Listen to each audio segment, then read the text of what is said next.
મારી બેન પછી એક વાર નવું લઈને આવ્યો છું, વેસ્ટર્ન લુકમાં અને સિફોન મટીરિયલમાં. ખાલી પીસ જોઈ લો મારી બેન. અને સાઈઝ છે ST XXL. જોઈ લો, આ બ્લેક કલર છે મારી બેન. એનો પ્લાઝો છે, જોઈ લો, ખાલી ફૂલ પ્લેનમાં પ્લાઝો આવશે, અસ્તર વાળો પ્લાઝો આવશે મારી બેન. અને એનો દુપટ્ટો જોઈ લો.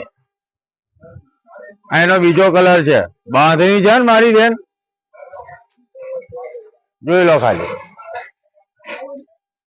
એનો દુપટ્ટો, એનો પ્લાઝો. અને એક વાઇન કલર છે મારી બેન, જોઈ લો. એક નંબર પીસ છે મારી બેન. ફૂલ પ્લેનમાં પ્લાઝો છે મારી બેન, જોઈ લો, સિફોન મટીરિયલ. અને એડ્રેસ ની વાત કરું મારી બેન, ટૂંકી ગલી, મનીષ માર્કેટ, માનસી ચિલ્લરની સામે, અરવાર સિલેક્શન. ફટાફટ વિઝિટ કરો.